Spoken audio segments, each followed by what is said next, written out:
Show me your bubble one. Show it to me. Woo! Though it has been a very wild weekend. Actually, it's been a very wild couple weeks. Going into the end of February, it's been beautiful outside, and so I've been trying to get done as much as I possibly can. Because here in Iowa where we live, there's kind of this running joke of it's like early spring. It's not real spring, it's kind of the fake spring, like the one that convinces us that maybe this year it'll be warmer sooner, and then we typically drop below zero like we did a few nights ago. It was 11 degrees, it was crazy. After it was 72 one day. Anyway, so I've been getting a lot done outside, and we also got to celebrate our little son's 3rd birthday, and so it was really great because we had a bunch of people, a bunch of friends and family come together. We went to a trampoline park, which there's nothing else but a trampoline park that's gonna humble you in the way that I was humbled. I was still very proud of some of the things I could still do on a trampoline, but my body reminded me the next morning that that is not the age I'm at anymore. But I'm okay with that because that means that I can still do other things, and I'm transitioning into other parts of my life, which recently have been gardening. And I love it, and I have no shame in that. I joke around about how, one, I was born in the wrong state. I definitely am a frost tender flower. The snow is cool, but from when you're inside looking at it through the window with a hot cup of tea and sitting by a fireplace or something, which we don't have, but you know, a girl can dream. But I loved the South. When I lived in South Carolina, I was thriving. I mean, my friend group was awesome. My church was awesome. The college I was going to was so great. But other than that, I really loved the weather, hurricanes and all. So I'm a frost tender flower, but I also tell people, like when I go into nursing homes, because I still go in and do some music and some music therapy, because if you didn't know this about me, I'm a board certified music therapist, but I'm a stay-at-home mom first. So I go into these nursing homes, and I love hearing the stories and talking with these individuals, and they're always so impressed at how much garden knowledge I have, and they're like, how old are you? You know, I'm like, I'm young, like, but I am passionate about the garden, and I'm passionate about learning and sharing what knowledge I have, which is why I created this channel, because I want to share all of what I have learned with other people. I don't want other 20-something-year-olds to feel like, well, I'm only 27, I'm only 24, I'm only 21. I have no knowledge in this, I can't do it, I'll never be as good, or I'll never be as knowledgeable as so-and-so. That's false. Let me just speak against that. That's false. If you open up a book, it can change your world. I know we're living in the world of social media and quick access to knowledge, but that also means that we have quick access to confusion and chaos. And so one thing I'm trying to be better about is learning what I can from books, from authors, from credible people with credible sources. So I'm trying to be better about that this year. I'll be doing a book haul of like the 20 plus books that I got at the secondhand store called McKay's when I was in Tennessee. It was ridiculous, but it's what you do when you want to gain knowledge from certain areas. So anyways, today I am going to head over to, what is it called? Doesn't matter. I'm gonna head over to one of our plant nurseries here and grab some seeds, because I don't have any idea where my seeds are. Bad garden mom. I didn't anticipate being in the middle of our home renovation for as long as we have been. So they're probably in storage, which is okay. They're dry and they're in a cold place, but I have no idea. So I'm gonna go get some greens, because it's still too cold to be planting anything that is not frost hardy here, just because we could have a really bad cold snap like the other day when it dropped to 11. So come along with me and let's get these seeds planted.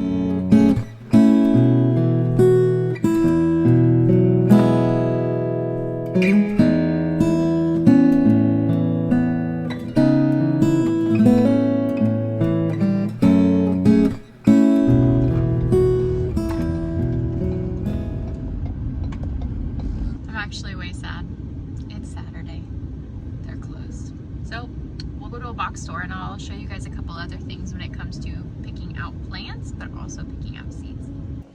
Okay guys, we made it. We're at Menards and it's really busy.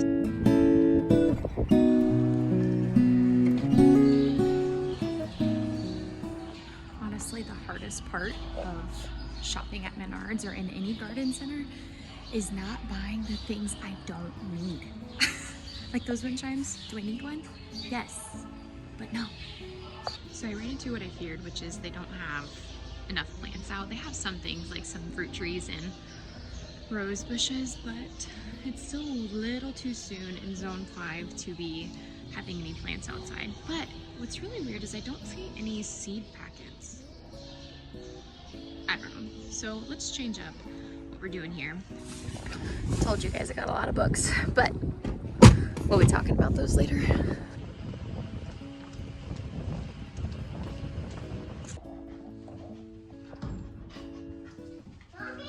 Hey boys. Hi. You sweet darlings. Alright, change of plans. I've got a lot going right now, and so I just gotta figure out what content I'm gonna put with what video. So I took you guys over to my favorite little plant nursery that's right here close to our house. They were closed because it's Saturday, so I thought maybe, you know what, I'll turn this video into my book haul to share with you guys what I got at the secondhand store, McKay's, when I was in Tennessee. The only thing is you're gonna have to put up with my 3-year-old for his new dino bubble wand, and it just continuously screams, so we'll try to make it work. Okay, so I'm just gonna go through these one at a time. There's nothing like special about these books. They're not like special authors.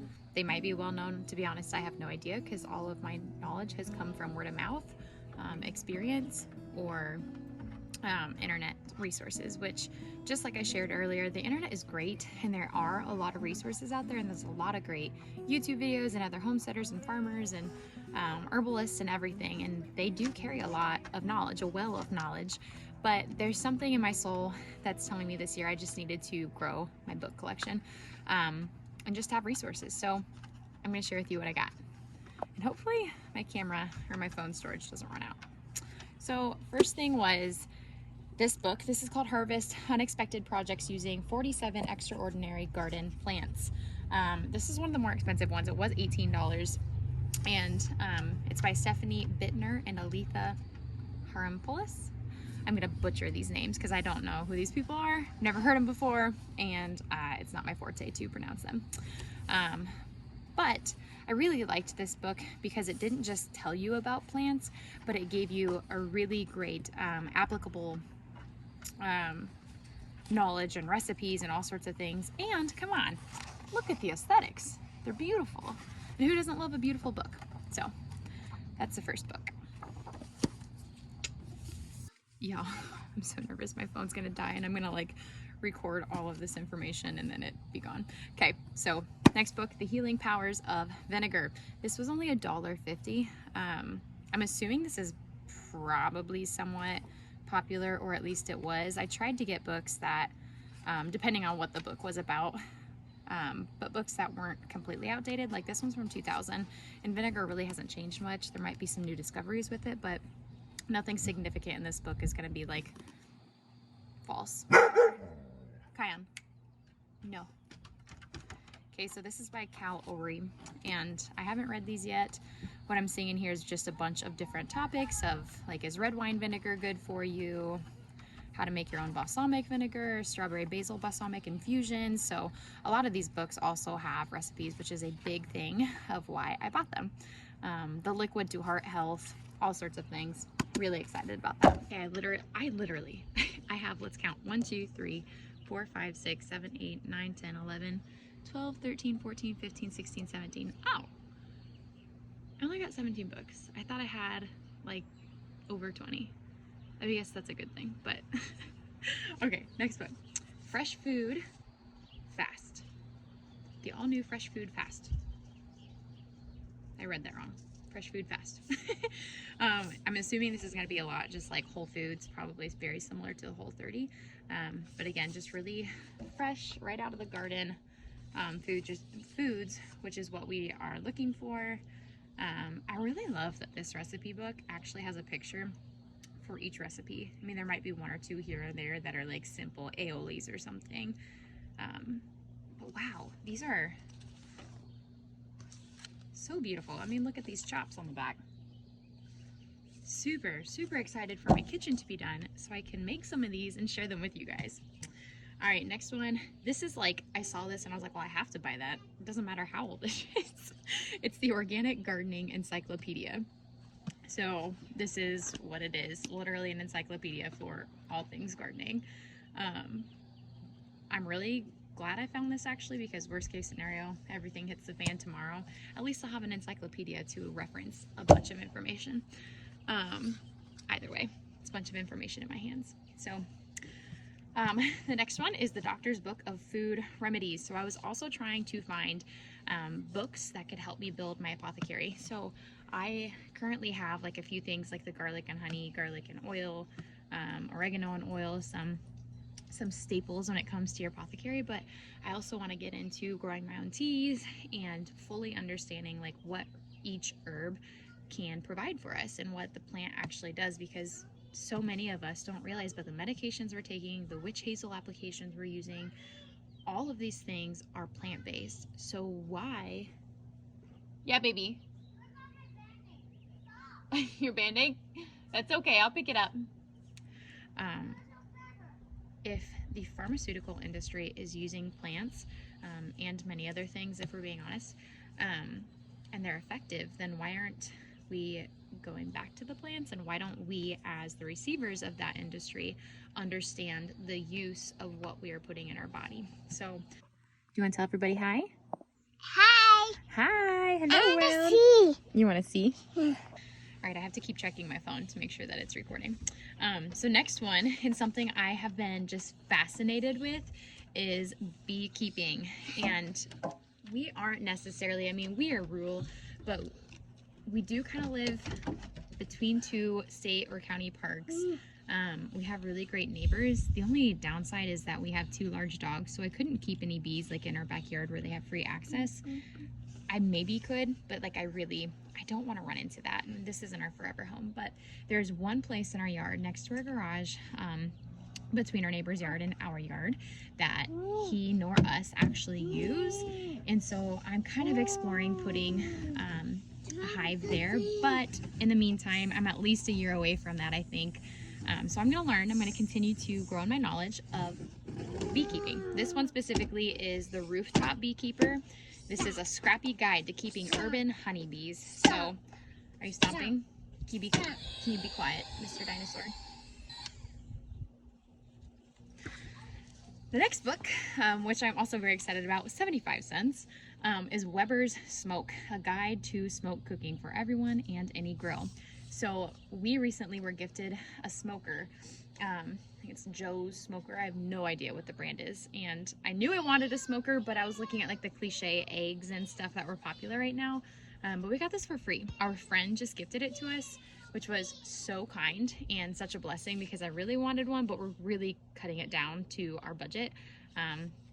Because we purchased this home knowing it was going to be a complete home renovation after selling our last one, so we're a little tight there. So I'm really excited to dive into the world of smoking and what I can do with it, and different sauces, different dry rubs, all sorts of different recipes in here, and knowledge, because you girls never smoked anything like before. Love cooking, love using the oven, never smoked anything. All right.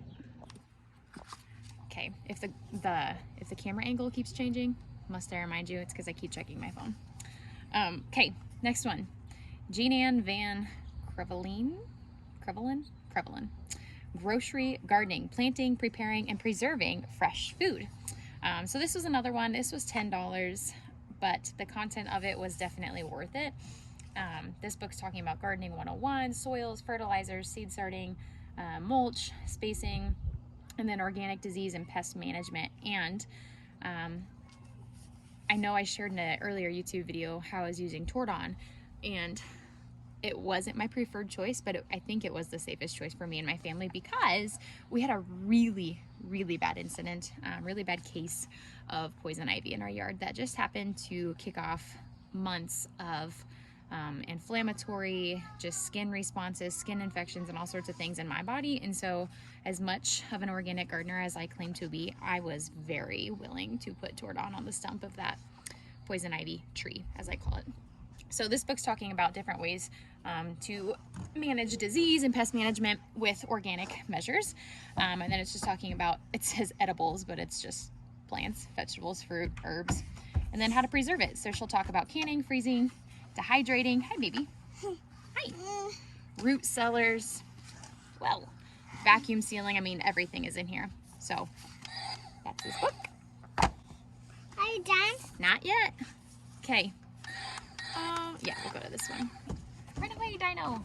All right, so along with Apothecary, I have been, this isn't a recent thing, but I have been using essential oils and not ones just bought from like Target or anything. So if that is you exploring essential oils, I would really, really, really encourage you to buy it from a reputable source. We buy most of ours from Young Living, but this is called Essential Glow. And it's just breaking down the uses of all these essential oils. An aftershave rub, conditioning beard oil, a man mask, a cold busting pot simmer. So there are all sorts of recipes in this book, and I really look forward to using them. I'm getting low on my book stack because we've gone over so many, and the books are what's holding up my phone. So we're gonna have to change angles here in a bit. But okay, this one's called Foodimentary. It says celebrating, let me pull the sticker off, 365 food holidays with classic recipes. So I feel like as much of a grandma I am in my heart when it comes to holidays and like recipes and traditions and just creating this atmosphere where people feel welcomed and loved and invited, that this is the book for me. So again, it's another recipe book with a lot of great recipes, a lot of beautiful visuals, which are really cute. These ones are almost like cartoony. I think they all are. That's actually really sweet. So I'm also just noticing that there's some cool history stuff in here. Anyways, so the really cool thing about this book is that it is sharing recipes and different holidays for every day of the year. So for example, almost dropped it. August 11th is Panini Day. It says, although the first mention of the Italian word panini in the United States dates from 1956, the popular lunchtime sandwiches were a product of Milan in the 1970s and 80s. So I think that's fascinating. And Silas is 3. He'll start to understand some things, like he would know what a panini was, but if there's like a National Mac and Cheese Day, we could absolutely focus on the history of that and cook it together at home, incorporating both history and food skills. All right, we've got 6, 7 books left, so we'll go through this quickly. Another vinegar book. This is The Miracle of Apple Cider Vinegar, which I know in like the last 8 to 10 years has become very popular. This one's really cool. I haven't been able to dive into this much. I just kind of skimmed through it, but it's talking about like using it for memory loss, using it on nosebleeds, using it for asthma, anemia, Alzheimer's. There's all sorts of different applications of it, and I am really curious if they include like journal studies or some oh, they do. Cool. Yeah, so they've got all their sources for this information in the back of the book, which is really cool. So not only that though, they have recipes like the rainbow slaw, apple crumble, apple and marzipan tart. So another one full of great information and wonderful recipes. Okay, we're getting a little down there. The grilled cheese. I saw this and I literally was like, I can't say no. I can't say no to this. Are you kidding me? It's the Charcoal Companion Grilled Cheese Grilling Book. So all sorts of cheeses done on the grill, which I can't look at this book anymore. It's making me hungry because it's lunchtime. Okay, Moodtopia. This goes again with the apothecary kind of world that I'm trying to venture into, is I want to understand how herbs are affecting me, my mind, and my mood based off of that. Same thing, has some recipes, breaks down some really basic information that I think we all think we know, but don't know enough of. Okay, Moodtopia.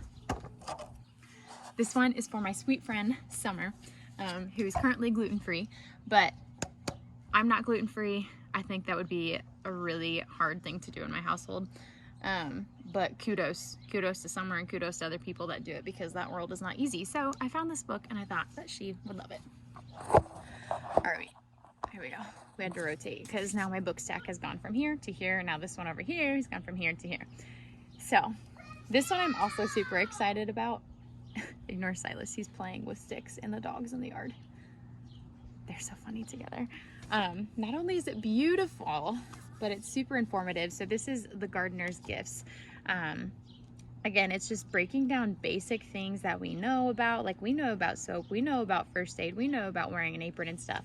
But this book is actually breaking down different crafts, which again, we have a 3-year-old that is very curious and very smart boy.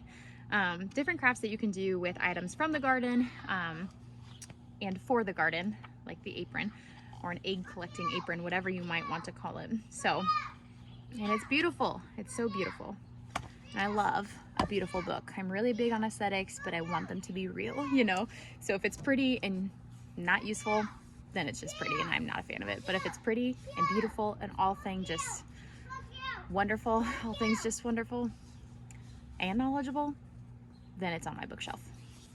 Okay, second to last book. This is Seeking the South, Finding Inspired Regional Cuisine. So if you've been here long enough, or if you know me outside of my YouTube channel, you know that I actually went to school in South Carolina for music therapy.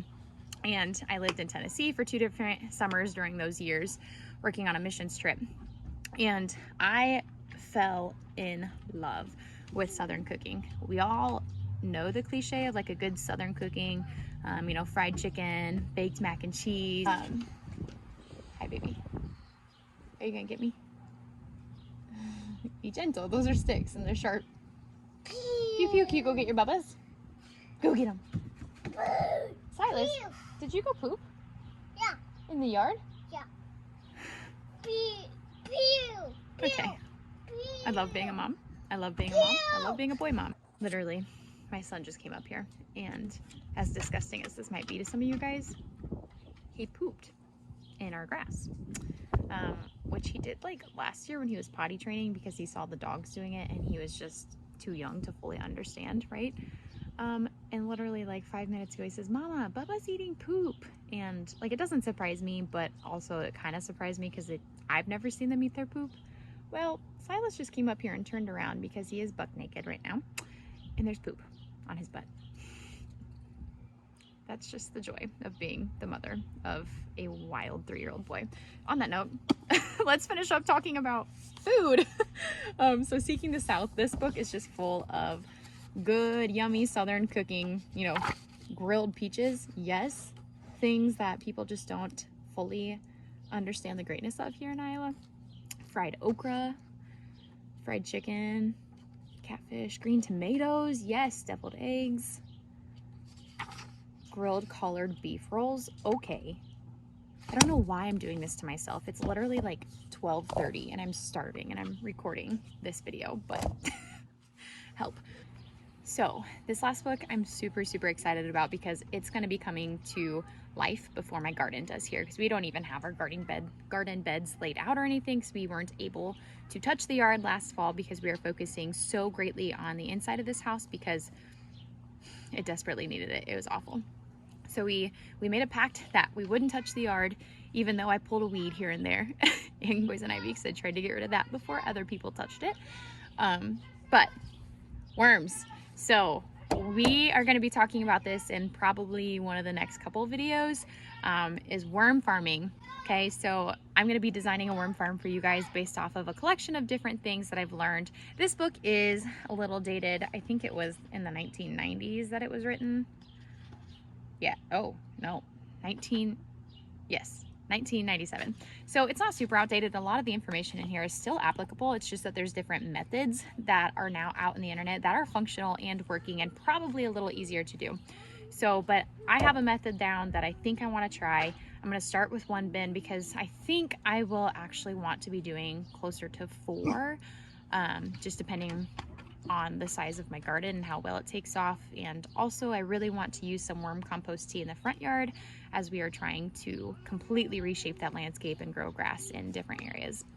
So anyways, that is my book haul from McKay's. If you haven't heard of it, I think there's a few. The one we went to was there in Nashville, Tennessee. So if you're local to the Tennessee area and you want to find books that are 50 cents to, I think the most expensive one I got was $18, but again, that's priced off of a number that the people there buy the books for, because you can sell your books to the store, and then they price them for their shelves. So just like any secondhand store, they're gonna get a cut of that money. So it's not a full price book, but if there's books you're looking for, I would really recommend finding a secondhand store and giving it a look there before you buy it full price. So it's worth the time, it's worth the effort, and it was definitely way more fun than I thought it was gonna be.